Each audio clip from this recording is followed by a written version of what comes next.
Sénégal, député au Parlement européen. Je suis aussi membre de la Commission des Affaires étrangères et de la sous-commission des droits de l'homme du Parlement européen. Cette mission que nous menons a été décidée en accord avec les autorités sénégalaises pour observer l'élection présidentielle du 24 février. C'est la deuxième mission d'observation électorale déployée par l'Union européenne au Sénégal après celle de 2012. La mission de l'Union européenne a été déployée depuis le 15 janvier avec 28 observateurs à longue durée et 56 observateurs à courte durée. Finalement, le jour du scrutin, nous avons eu 126 observateurs sur le terrain, plus une délégation de 5 députés, comme ça a été dit, du Parlement européen, conduite par mon collègue Stéphane Gercol, ici à mes côtés. Je dois commencer par dire que ça a été un grand honneur pour moi de diriger cette mission. Je voudrais, tout au début de mon intervention, saluer et féliciter le peuple sénégalais, qui a fait preuve d'une énorme maturité démocratique et qui a permis le déroulement d'une journée électorale exemplaire. La meilleure preuve d'une journée électorale qui marche, qui est en bonne santé, c'est justement la participation des électeurs, le fait de passer une journée paisible et d'avoir une sensation de participation et de transparence et de tranquillité. Et c'est ça qu'on a pu observer dimanche. Je tiens à dire que cette déclaration préliminaire de la mission d'observation électorale de l'Union européenne est présentée avant l'achèvement du processus électoral. Il reste des étapes essentielles à accomplir, notamment l'annonce des résultats et le traitement du contentieux éventuel. Donc la mission d'observation de l'Union européenne n'est en mesure de se prononcer que sur les observations effectuées jusqu'à ce stade du processus.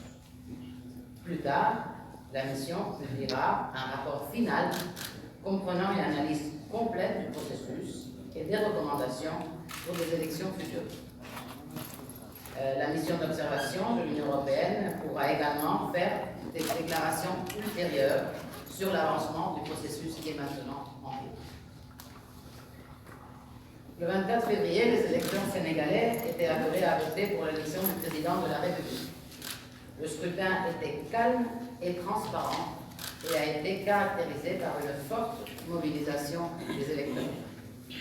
L'élection s'est déroulée dans un climat caractérisé depuis plusieurs années par un manque de confiance et un blocage du dialogue entre l'opposition et la majorité qui a sans doute affecté la sérénité du processus. La journée électorale a été exemplaire, mais ce processus a été en quelque sorte affecté par cette difficulté de dialogue entre l'opposition et le gouvernement.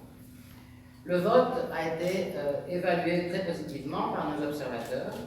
Les procédures ont été généralement respectées dans les bureaux de vote observés. Les observateurs ont également rencontré des cas d'électeurs détenant leur carte qui n'ont pu voter parce qu'ils ne trouvaient pas leur nom sur les listes d'émargement. Dans l'ensemble, les procédures de dépouillement ont été conduites de manière transparente et ordonnée. Les candidats y étaient généralement représentés et les procédures appliquées de façon transparente et consensuelle.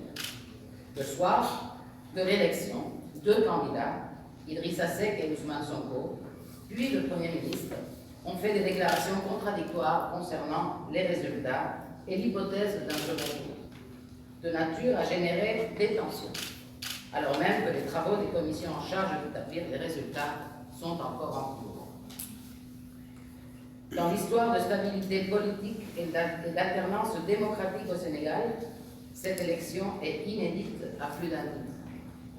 Elle s'est déroulée en l'absence de candidats représentant formellement les 2 partis ayant historiquement structuré la vie politique sénégalaise. Cette élection a montré et montre pourtant un paysage politique en recomposition. L'organisation des élections bénéficie, de notre point de vue, d'une structure administrative solide au sein du ministère de l'Intérieur et des préfectures et sous-préfectures. En règle générale, l'organisation matérielle du scrutin s'est faite dans le respect des règles et délais prescrits dans la loi. Cependant, l'impartialité du ministre de l'Intérieur a été mise en cause suite à sa déclaration en février 2018 en faveur de la réélection du président sortant dès le premier tour. D'un côté, cantonnée dans un rôle de supervision, la Commission électorale nationale autonome a des pouvoirs et des capacités d'initiative limitées. Enfin, bénéficiant de la confiance de la plupart des acteurs politiques, la Cour d'appel de Dakar a su jusqu'à présent faire preuve d'efficacité dans son rôle de gardienne de l'intégrité du processus électoral. L'introduction des cartes CEDEAO électeurs et leur distribution ont représenté un défi considérable depuis 2016. Des améliorations très importantes ont été accomplies depuis les élections 2017 et un taux de distribution élevé a été atteint. Toutefois, la distribution des cartes d'électeurs a encore suscité des préoccupations dans le contexte des préparatifs de l'élection. Certaines mesures prises dans le but d'accélérer la distribution ont affecté la traçabilité des opérations. Enfin, la création de nouveaux bureaux de vote, auxquels étaient affectés 53 362 électeurs, a représenté un défi supplémentaire. La communication des données concernant la distribution des cartes par la Direction générale des élections n'était pas assez détaillée et complète pour renforcer la confiance. La distribution des cartes n'a pas réuni toutes les conditions de transparence et de traçabilité souhaitables. L'enregistrement des candidatures a été controversé. L'introduction en 2018 d'un système de parrainage citoyen pour tous les candidats et sa mise en œuvre par le Conseil constitutionnel ont suscité une vive polémique.